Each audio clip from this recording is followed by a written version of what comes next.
Okay. My next question, Brother Mine. When was the Islamic Party established? Yeah, the Islamic Party was officially established in December of 1971. As a matter of fact, it was actually on the last day. I think it's 31 days in December. It was on the last day of December and officially announced on January the 1st, 1972. Um, Okay. And where at? yeah, it was established in out of Masjid al Ummah, the community mosque at 101 S Street in Northwest DC. Um, and it was a process in leading to the establishment of the Islamic Party. The community mosque was established in 1969, and it was the intention of the Imam of community mosque at that time to establish an Islamic Party, but it was just not the time, and there were not the members available to bring this party concept into reality. So at the time, if I heard you right, then it really came. There was a community mosque that was established. Yeah, in 1969, and it was a established by local brothers, or at least local living in DC at that particular time, and all African American brothers and brothers who had some familiarity with Islam for a few years, a number of years. There were no what we would consider new shahadas who Okay. were establishing community mosques. We had brothers like who became the actual imam of the Darul Islam Masjid um, in Washington, D.C., Imam Zaid Ahmed. He was one of the founders of community mosques. Imam Zaid, you had Brother Hassan Ali, who actually gave me my shahada at the community mosque. There were a number of brothers. Hakeem Cowie actually owned property and owned the building, 101 S Street, that he donated to the Muslim community, and that's where the Oh, community mosque was established in 1969. There were a number of other folks involved as well. alhamdulillah. Very good. Um, and you said you established it in Washington D.C. How large did the organization evolve to?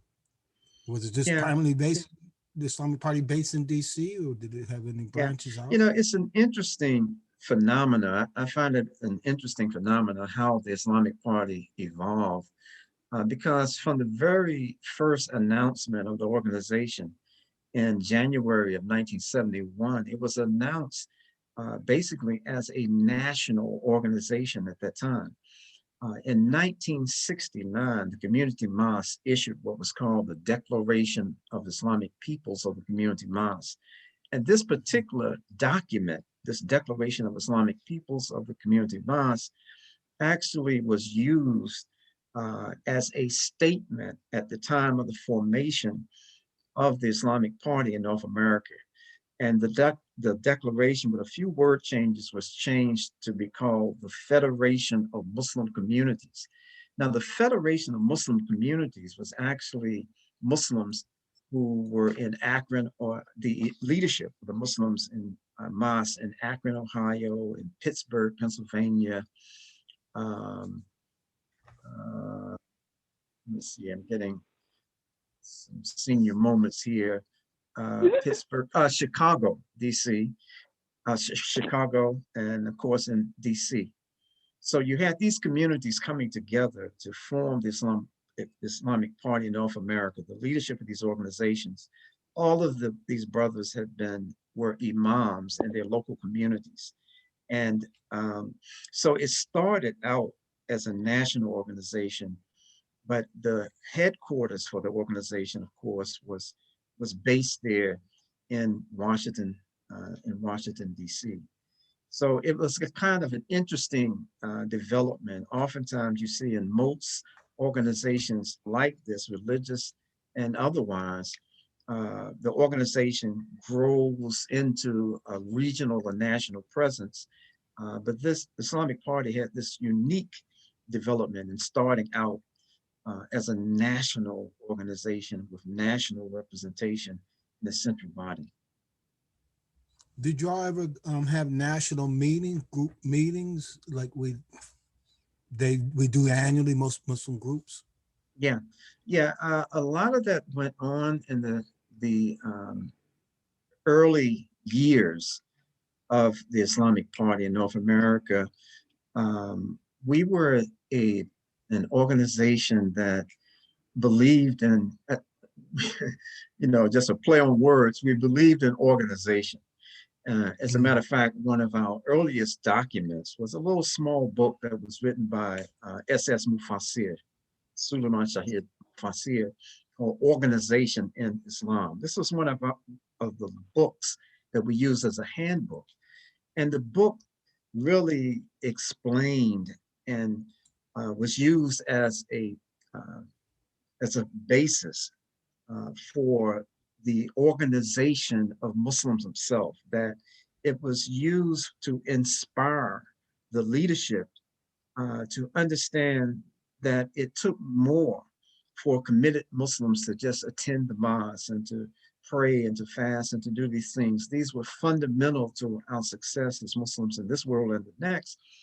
But the leadership understood that if we were to make any kind of impact on ourselves and the environments in which we live, that we had to be organized. And so as a result of this, there were meetings, all of the meetings in these early years from the brothers in the different cities that were members of the organization took place in Washington, D.C. They would regularly come to, uh, to Washington for us to kind of shore up not only just our brotherhood, but to primarily shore up the ideological basis from which we were organizing. And so there were so many meetings there in Washington. And, um, and it was not until, I'm jumping a little ahead, but it was not probably until about 1974 that a decision was made to bring in the top leadership in these various branches of the organization, to bring them to Washington, to be there for a year or 2 years, to have the same kind of ideological training that we were uh, benefiting from in Washington because of Muzaffuddin and others who were there, um, who were transmitting to the members these principles of Islamic Jamaat, in particular about Islamic movement based on their experiences. If you would allow, I just want to say another quick thing. The the community mosque, in my humble opinion, would have been just another mosque in the African American Muslim community. At the time that it was established, if my memory of that history serves me correctly, there it was the first African American mosque in Washington, led mosque in Washington, D.C. Prior to that, Muslims were gathering, brothers were gathering in their homes and this kind of thing. But for the most part, when this community mosque was established, the central place of uh, associated with the Muslims was the Islamic Center down on Embassy Road, Massachusetts Avenue. And at that particular time, it was called the Islamic, something like Islamic Center Museum. Yeah, Islamic Center Museum. It was only open for the middle prayer for Salat al-Dhuhr. And it was a tourist attraction. I never experienced it, but from what I was told, that brothers could go down there for this midday prayer. And while they're praying, very luxurious carpet and surroundings, but while they're praying, people would get off these gray line buses and go in there taking pictures, and you look up and some mini-skirted, woman standing there over you taking pictures of you. So when Mozaffuddin actually had gone and traveled throughout the Middle East and the Indian subcontinent from 1965 to 1969 and establishing community mosques, after a stint as a clerk in the bookstore at the Islamic Center there, And Mm, he was a little frustrated. He was very frustrated, as a matter of fact, with the lack of attachment that the administration of the center seemed to show for the African American community. You know, because of the influence of Malcolm, and Malcolm talking about the most fertile ground for sowing Islam in this country is in the African American community. Muzaffar Din made it clear he couldn't understand. Well, if that's the case, and I believe this to be the case, why aren't we in the African American community trying to spread this beautiful religion to African Hmm. Americans?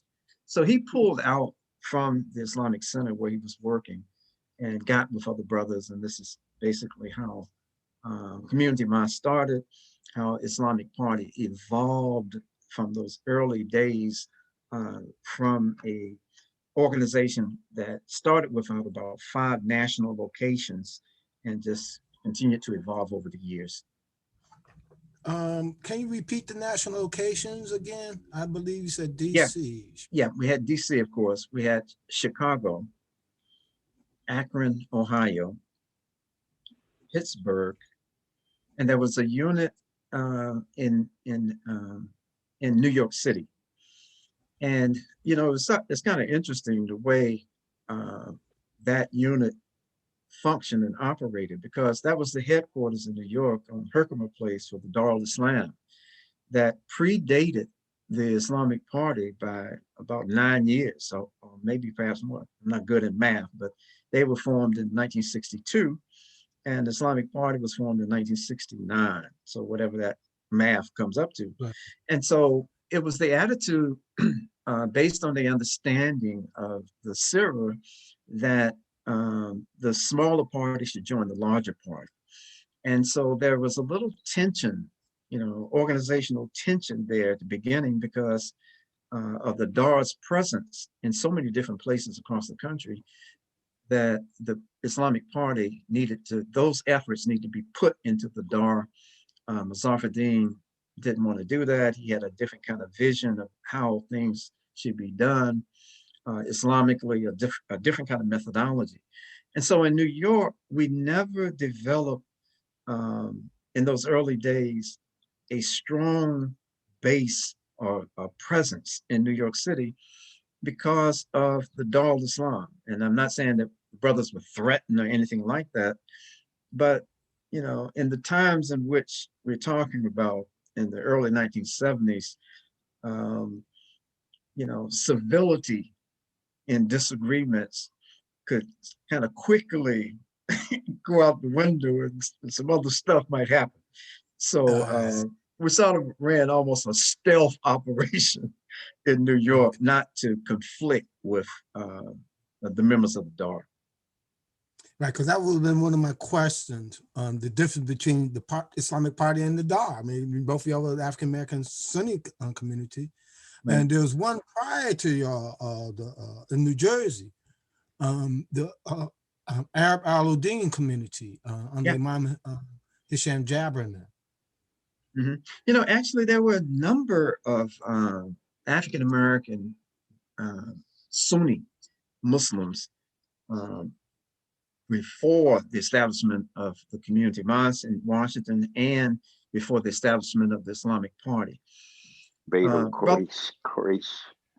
uh, Brother Amir, I would dare say that one of the distinguishing qualities or characteristics with the founding of Islamic Party was the personal experience that the founder of the Islamic Party, Yusuf Muzaffar Hamid, the experience that he had interfacing with Islamic movements in Egypt and Pakistan, in both of those cities, in both of those countries, he was able to not only interface with Ikhwan in Egypt and Jamaat Islami, India and Pakistan, but he was also able to interact with Hezbollah Tahrir while he was in Egypt, Maslumi, which was a Malaysian Islamic movement. And so when he came back in 1969, he was really fired up with the idea that this is what Islam is all about. This is what needs to be established. we need to take this fervor that existed, particularly in the Black freedom struggle that was going on in this country. And, all of the energy, we need to take that and not hide it, necessarily hide it behind the walls, but not contain this dynamic force behind the walls. This needs to be reached out to the African American community. We need to interpret, we need to translate this way of life as a revolutionary, life-changing, God-centered way of life and package it like this. And even though these other efforts that had preceded the Islamic Party were commendable, they were very good. I'm not making no criticisms of any of these groups and their efforts, but we felt that there was a unique bent, that an unique ideological bent and a unique organizational bent. The Islamic Party was first and foremost a constitution-based organization. And so we had this constitution that was actually only officially ratified in 1974, but the organization held itself, a little bit better than the United States last United States president was able to hold his presidency to the Constitution of the United States. We were able to hold ourselves within the guidelines of this Constitution. So it gave us a kind of distinction as far as the emphasis on the practice of Islam and what we were using. The criteria that we were using, Quran and Sunnah, were all the same. I mean, everybody, who was, at that time, the word was not Sunni that we were using. We were saying Orthodox Muslim, Okay. And so if you were Orthodox Muslims, we were all the same in that vein.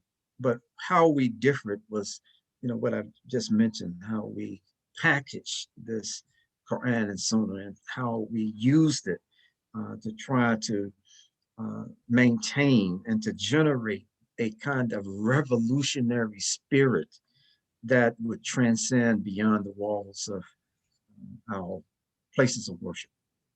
Okay. Now, transcending those walls, what was your approach? Because both Sunni and the Nation Islam, most of the organizations seem they had the interest of the African American community, tried to come up with an economic plan, some type of plan to do for self, or some type of economic freedom or aspiration. Did you all address any of that? And I know the Dar had incense and other books, products to generate revenue. Right. Did y'all have a approach? Yeah, we definitely did. And, from the very beginning, the earliest days of the Islamic Party, I came into the Islamic Party in 1972. And it was still in some early formative days. There were a relative, based on how things evolved, it was a relative handful of full-time, not full-time, but hardcore, the core brothers in the Islamic Party in 1972. It wasn't a whole lot. I'll give you just one quick example and I'll get to the economics. One quick example was almost from the very beginning, the Islamic Party felt that there should be some security at the building 24/7. And so what we would do, the relative handful of us, we would take turns on different nights, spending the night at the mosque just to be there as security. And if somebody were to come late to the mosque, visitors or people who want to pray, there would be someone there. And so this idea of being secure evolved very early on into an attitude of self-sufficiency. So in the very earliest days, we had brothers like Brother Hassan Ali. Even in the earliest days, the Imam of the mosque, Imam Yusuf Muzaffaruddin Hamid, would take jewelry that they would get, I think mostly go to New York and purchase this jewelry, and would be on the streets, mostly in the Georgetown section of DC. That was the hot spot for selling stuff once you had a permit over there. And so even the imam in the earliest days was involved in trying to generate monies and not working for the man, this kind of thing. But then it evolved as the party evolved, as the numbers evolved, then the vision evolved with it.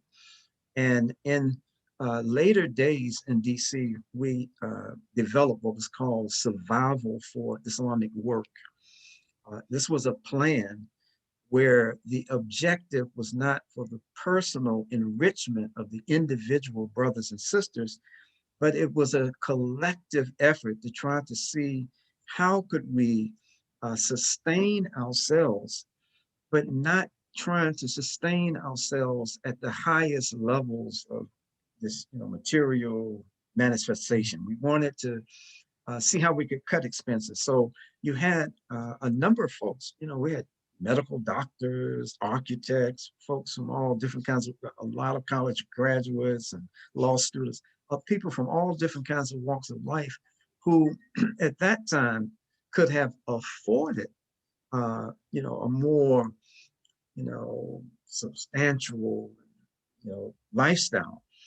But our idea through this Survival for Islamic Work was to share expenses. Like, of course, in DC, you know better than I, that DC has a lot of these 3-story houses, and they, were chopped up to be independent units on each floor. And so we purchased and leased uh, facilities like that, and even purchased a small apartment at 3rd and F Street, right downtown in Washington at that time, and had our brothers and our families living in this small apartment and sharing these houses. And with the idea is that if we shared expenses, then we would have more time and energy and money to contribute to the work of Islamic Party. And towards that end, at one point, we ended up purchasing, this was after we had moved the headquarters facility from 101 S Street to 770 Park Road. We ended up purchasing, I think it was about 8 uh, new cabs. And we put them under the Imperial Cab label because this was an established cab company. And we said, okay, well, let's just go under that. But we purchased them. We were running those cabs almost 24 hours a day. And the cabs had 2 drivers. Each cab was assigned 2 drivers. When the cabs would come in after 12-hour shifts, we had mechanics who were brothers who would sort of check the cars out, go back out.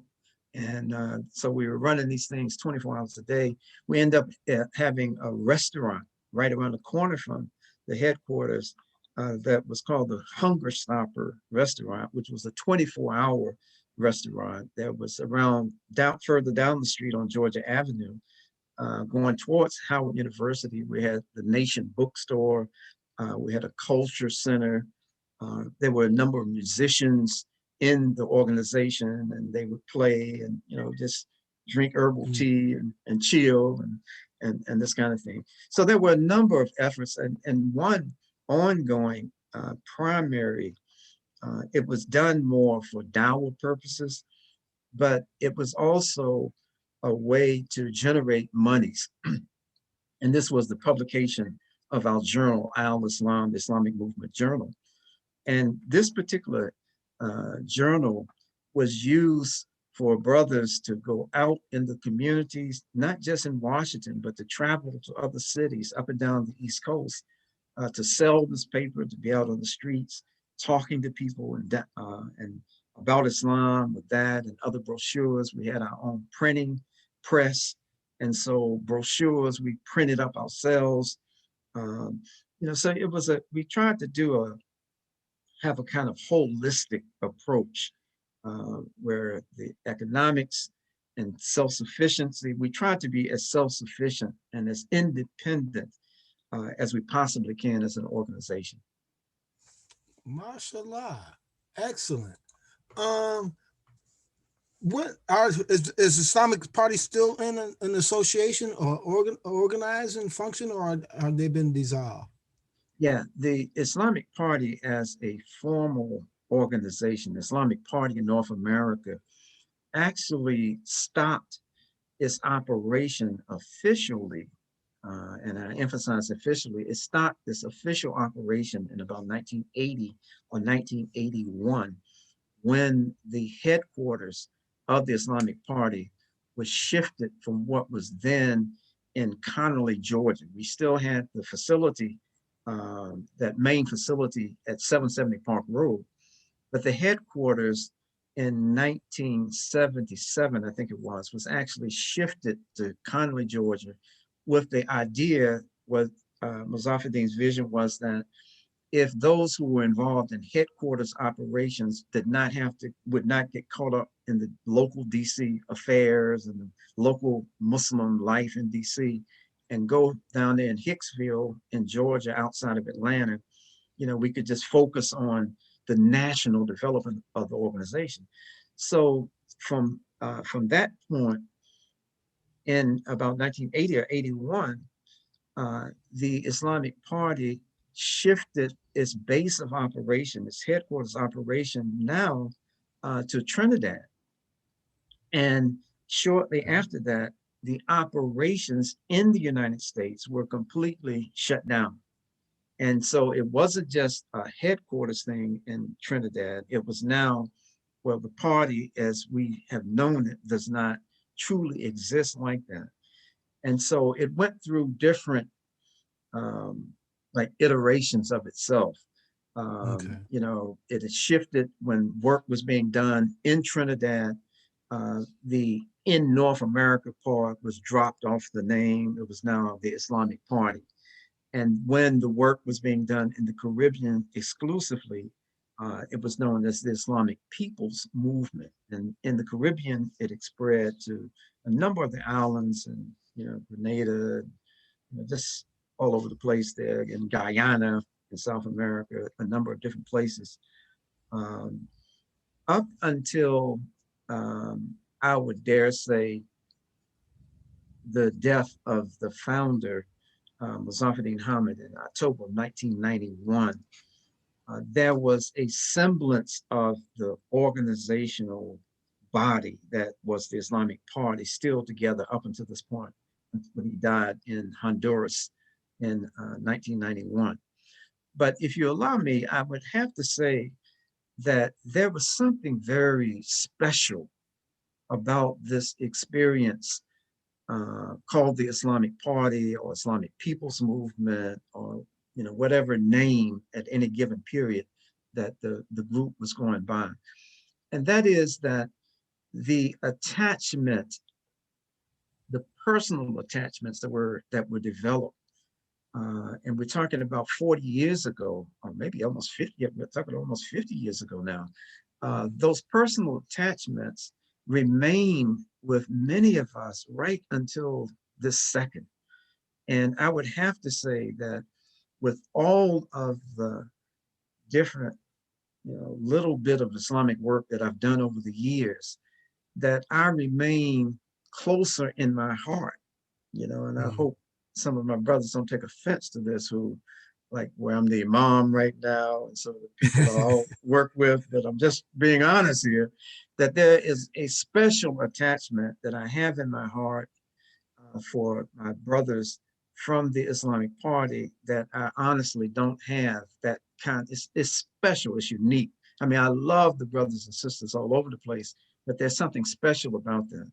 And I think that, there are many, brothers from, who had that Islamic Party experience, who are separated by states, or even separated by the Caribbean, living in the Caribbean, or different places, that are in leadership positions or in leading positions within Masajid and other organizations all across the country today.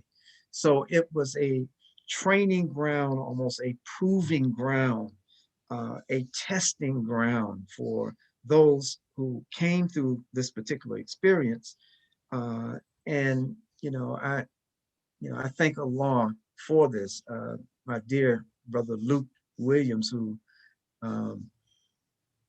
was very active, an important member in the Islamic Party, jokes with me, after I said to him one time, he heard me saying, comparing the Islamic Party experience to what I've been told. I've never smoked crack, but what I've been told by those who have is that uh, after the first hit, every hit, no matter how long people are hitting the pipe, is trying to chase that high from the first Oh time. yeah, yeah. And Luke heard me say in a presentation that my experience in the Islamic Party is like I'm chasing that high.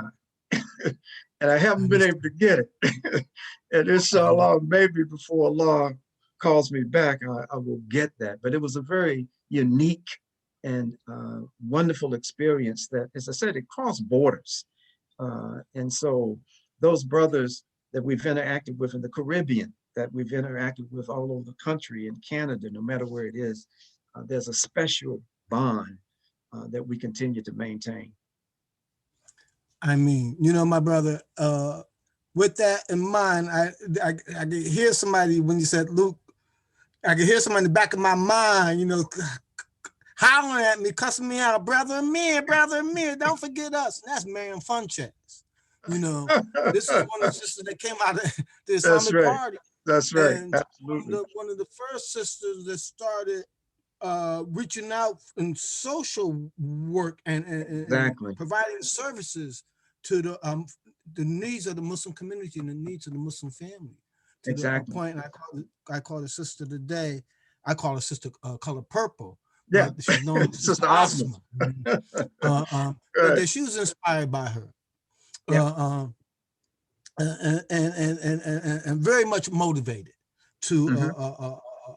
carry on her works. Are there any other personalities that we know of today that come up out of the Islamic Party? Yeah. If we were to go back to the early days, there were a number of people who went on to very illustrious kinds of positions. One of the earliest members of Islamic Party was and he was a really young man at this time in Chicago. And this is a brother that we know now um, as Sheikh um, Farouk. What's brother Sheikh Farouk's name? Having another senior moment here. Abdullah Farouk. Oh, he's gonna speak Wake up, tomorrow Dula. out of Boston. You're kidding. No, oh No, man, no, you had the no, ball, no, man. no, not that Abdullah Farouk. I may be getting his name wrong. Sheikh This, Umar. yeah. Is it Umar Abdul Farouk? Yeah, Umar Umar. Abdul Farouk. That's Yeah. who I'm trying to get. Umar Sorry. Farouk Abdullah. Yeah, alhamdulillah. Thank you, brother Luke. Yeah,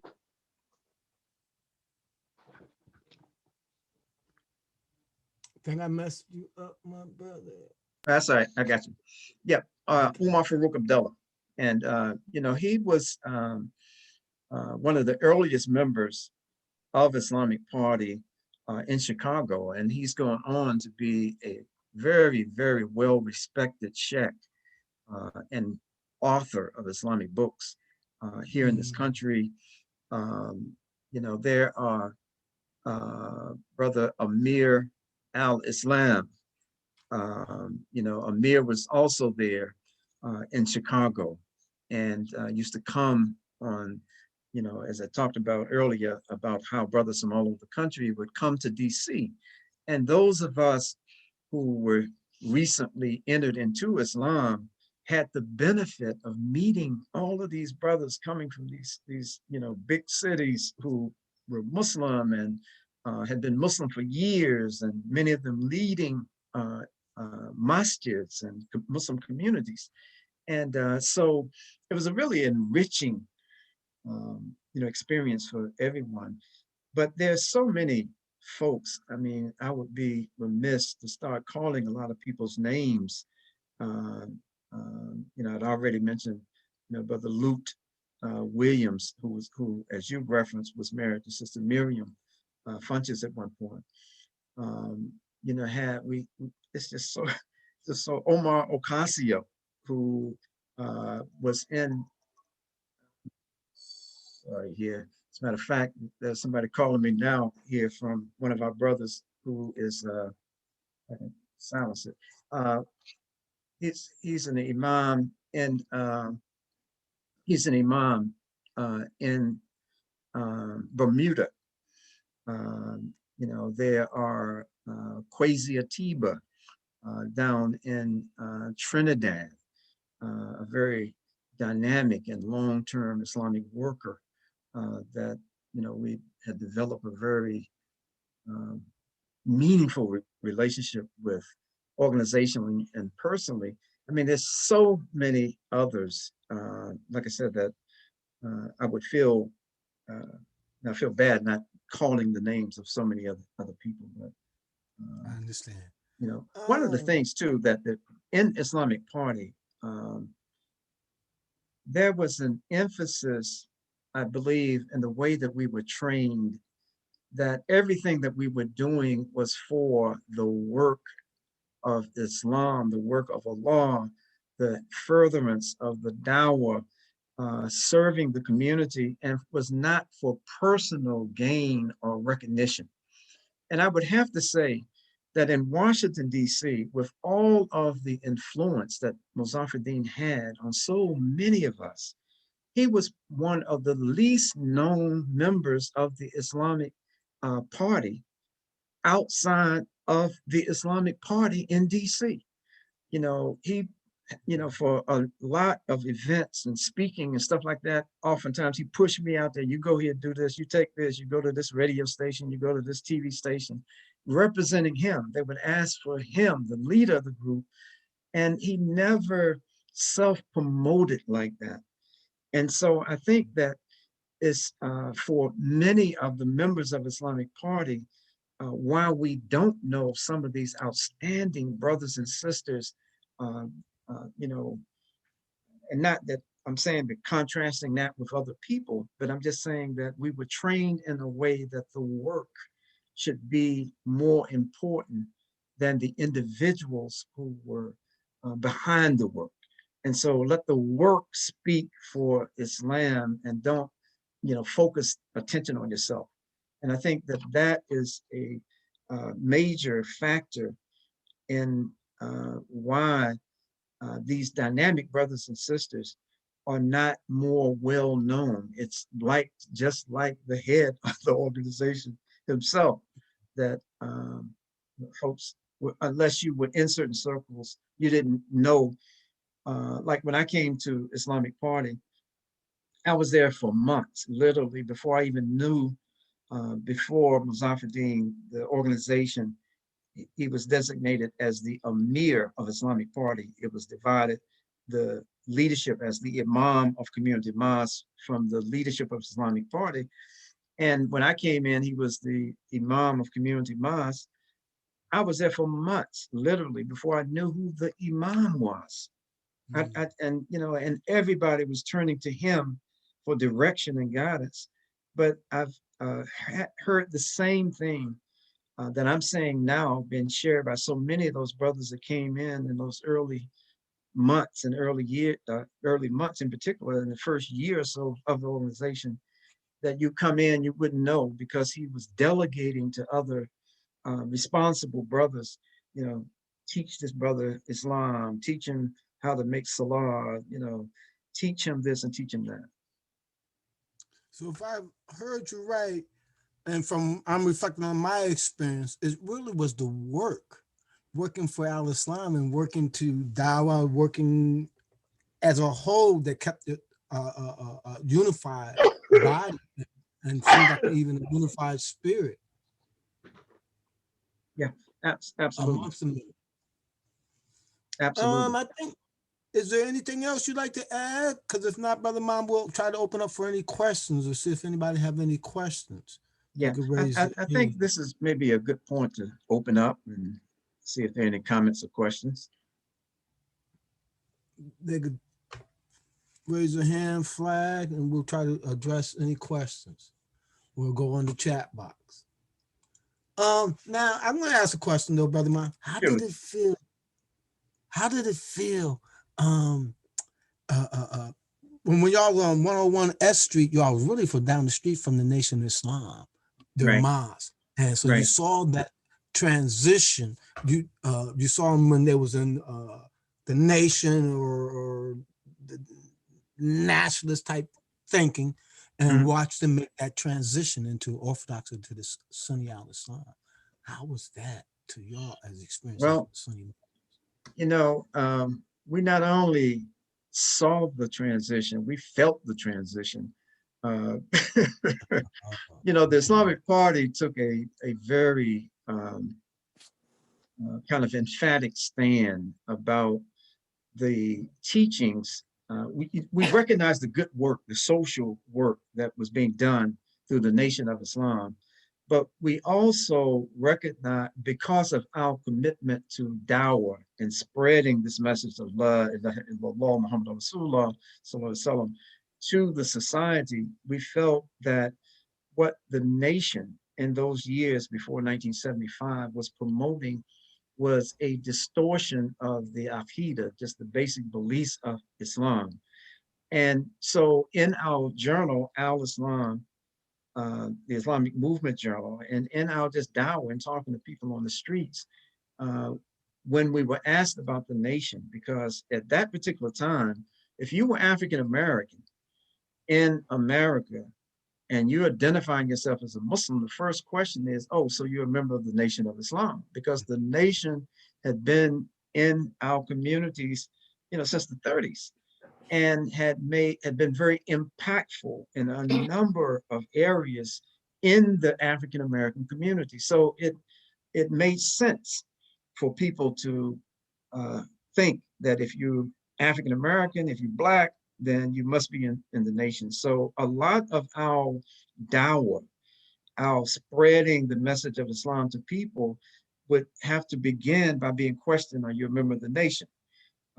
But when I said that we not only witnessed the transition in 1975 with the death of Elijah Muhammad and the ascendancy of Imam Muhammad, Wafdi Muhammad, but in that year, in 1975, in one of the journals that was published, the front page article was an article where we said Black Muslims still unbelievers.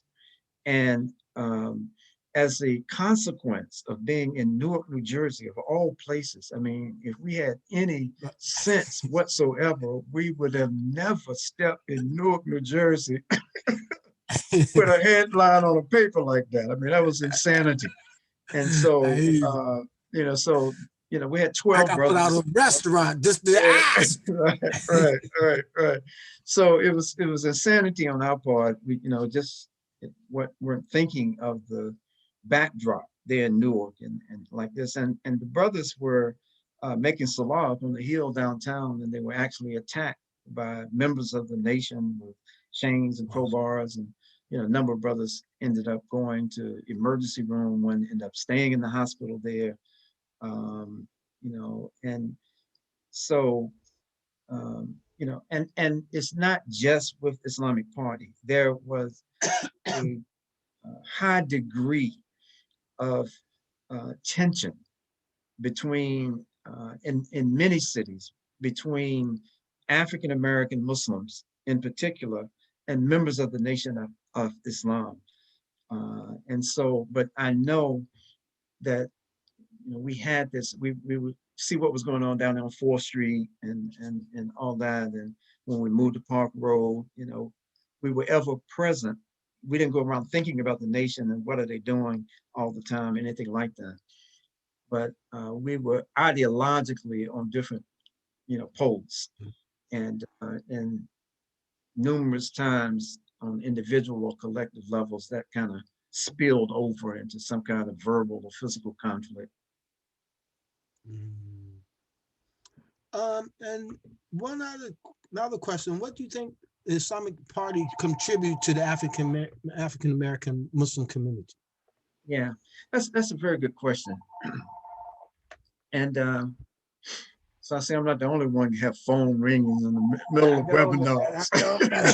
Look, this is a landline. Forget me. Yeah, okay, I got you. Yeah, let me just make a quick statement about the overall influence and impact of the Islamic Party from my vantage point on just the general Muslim community. at that particular time in DC in particular. I think that first, I think Islamic Party in North America introduced a kind of identification that many of the Muslims in this country did not have at that time. And that is that I believe, I could be wrong with this, and I stand to be corrected, but we were, if not the first, one of the first national Muslim organizations that identified ourselves as being in North America, right? And so we were very deliberate in not saying of North America because of our mindset. We're here, we ain't with all that crazy stuff that's going on down in that house down there on Pennsylvania Avenue and some of this other stuff. We're here, we're in North America. So subsequent to the Islamic Party, you have all kinds of organizations that, this group in North America, mostly of North America, and then in North America, and this kind of thing. But the impact directly, I think, that we had on the African American community, just the larger African American community, was to be able to translate in concrete and visible terms the connection and the spirit that is embedded in a Muslim to help to reach back and to help our communities, to be an asset to the community. And so we did things like Feed the Hungry Month. Every Ramadan in those early years was declared Feed the Hungry Month, where we would bring people from the community into the masjid and have, for hot meals and share iftars with us. And we would take food out in the community and clothes and these other kinds of things. So I think it helped the African American community view the Muslim, African American Muslims, or view Muslims themselves as another asset to help and to stand with them shoulder to shoulder to address the issues impacting and affecting the African American community. And I think that it was, uh, we had a uniform dress, we call class A, class B, one was, more dress up type occasions, and others, it was like like a work thing, matching shirt and pants. I think that was green as well. And then the green longer shirts that come down to the knees of class A, and matching kufis and pants and this kind of thing.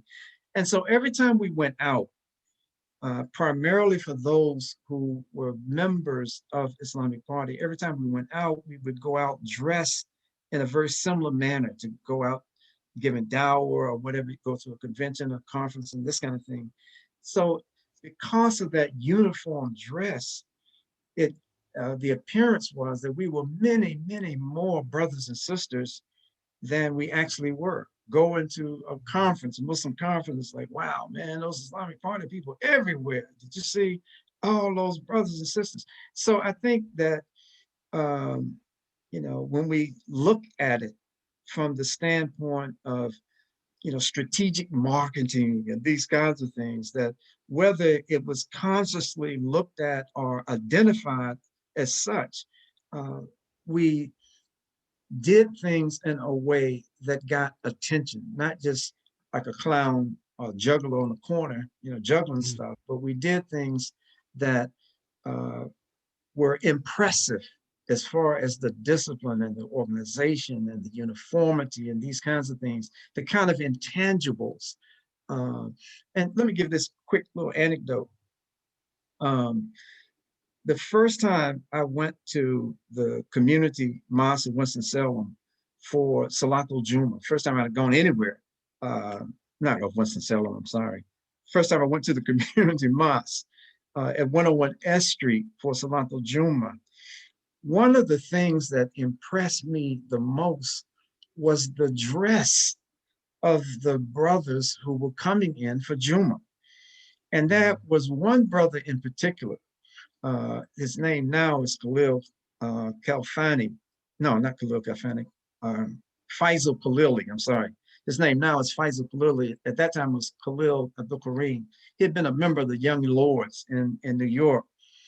And Faisal came in there. I'm sitting in there, over in the corner in the back in the masjid, looking around and just trying to observe stuff. And when he came in, he had on all black. And I said, wow, man, black kufi, black, thobe type shirt thobe. He had on black pants.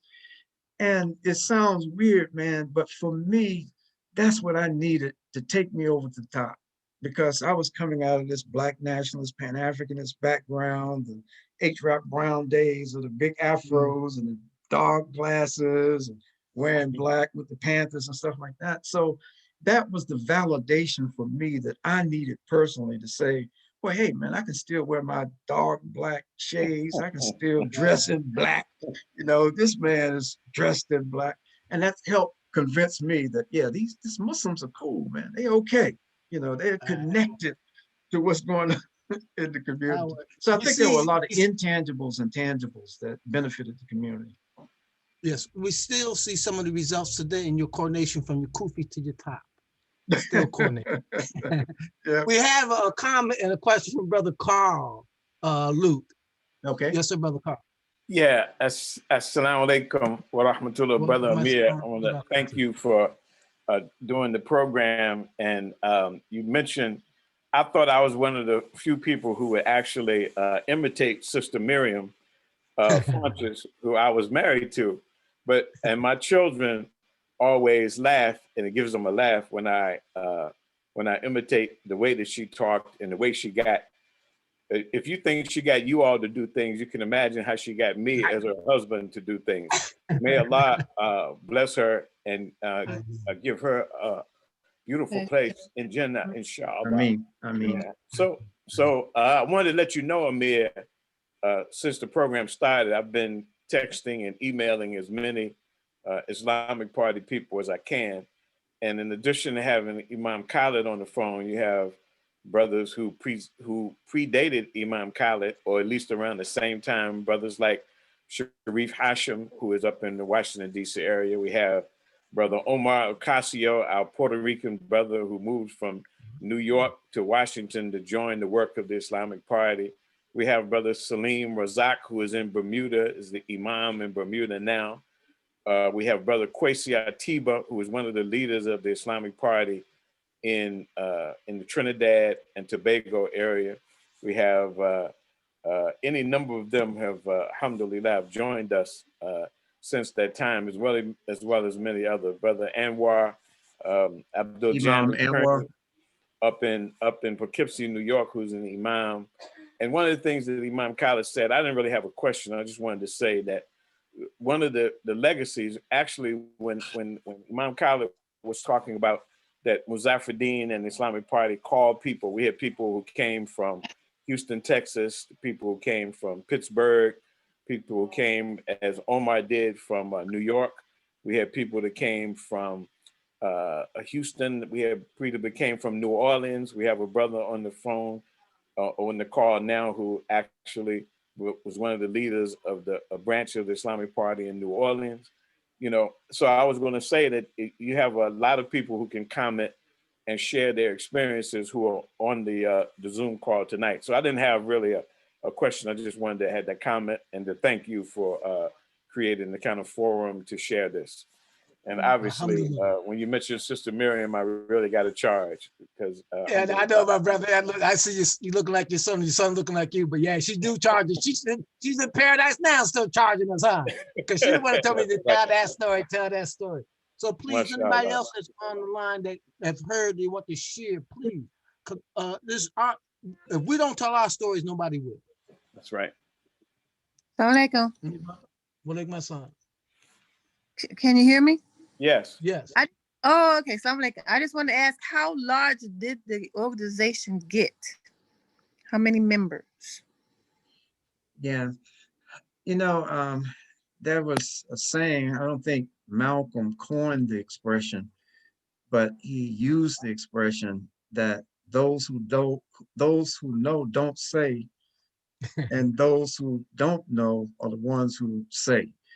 And so I'll fall back on that because I don't know the Islamic Party in the United States um, was primarily concentrated in the on the East Coast and the Midwest, and there were a few units in the left coast out there in California, and then in the Caribbean again. The spread of the Islamic Party, Islamic People's Movement in the Caribbean covered most of the Caribbean.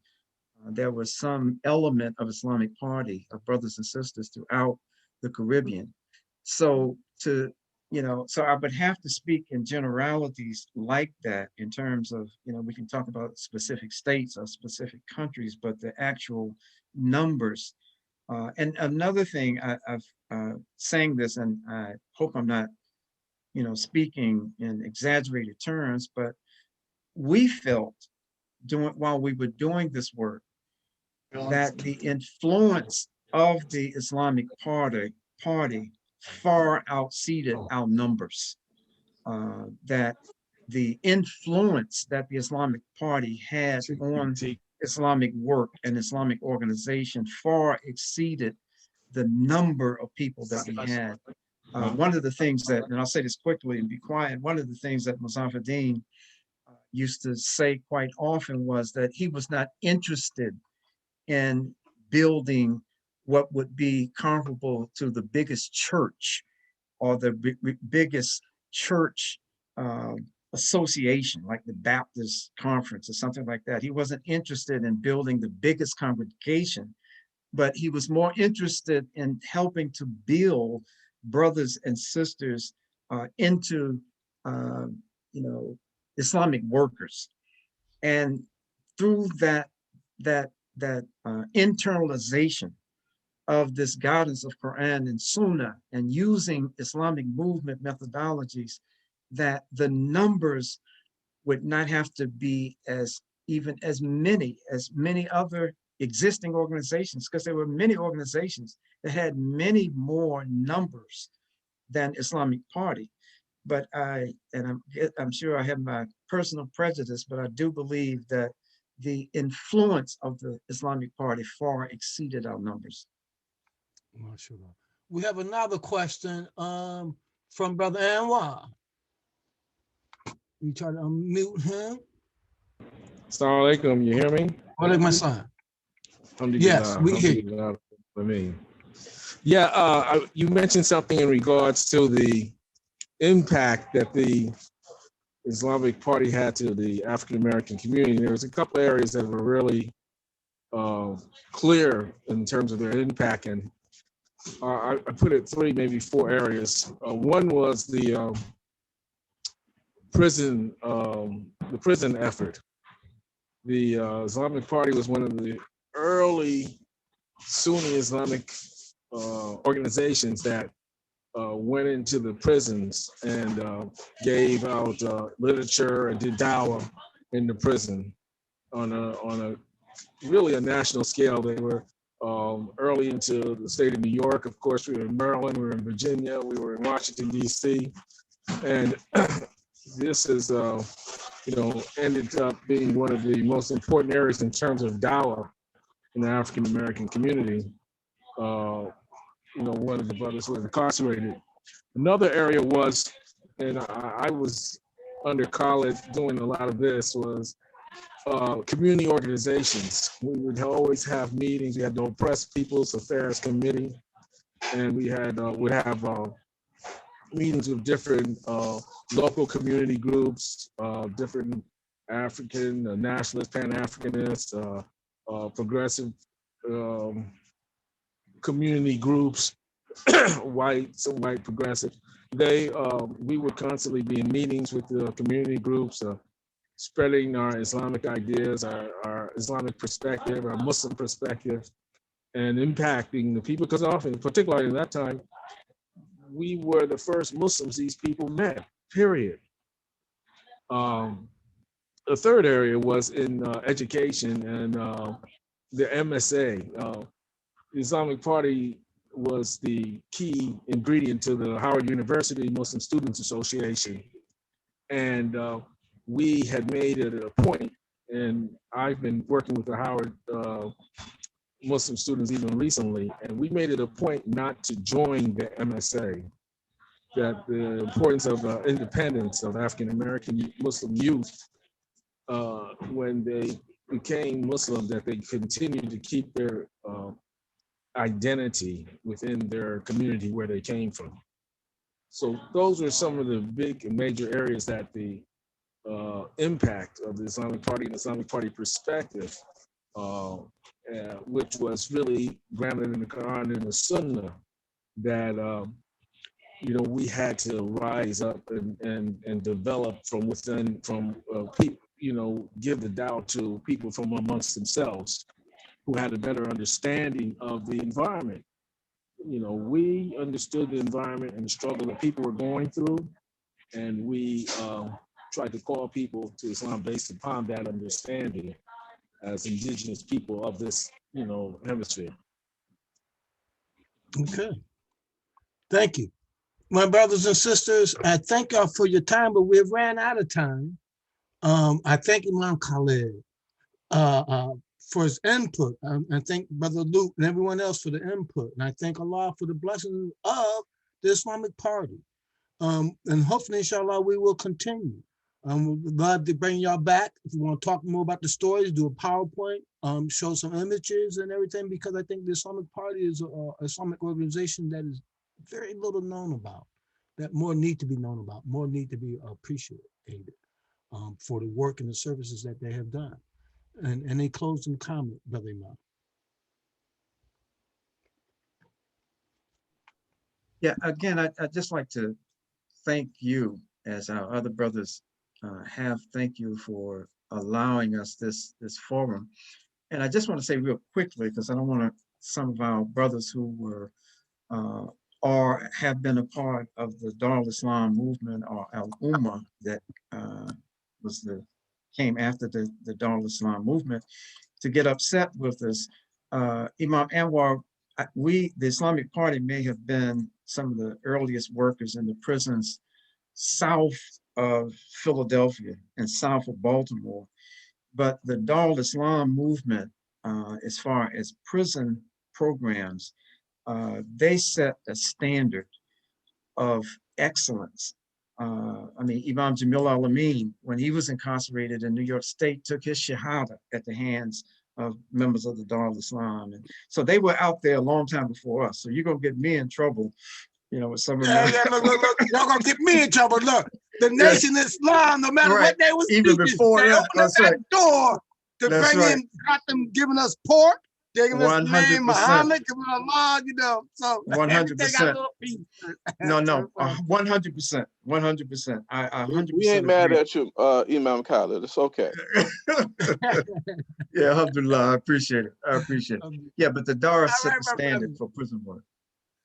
I like the way you say the standard. I could go with that. Alhamdulillah. Alhamdulillah. Well, we thank you all. Please, tomorrow we're going to have a program. Imam Abdullah Farouk from Boston will come to present.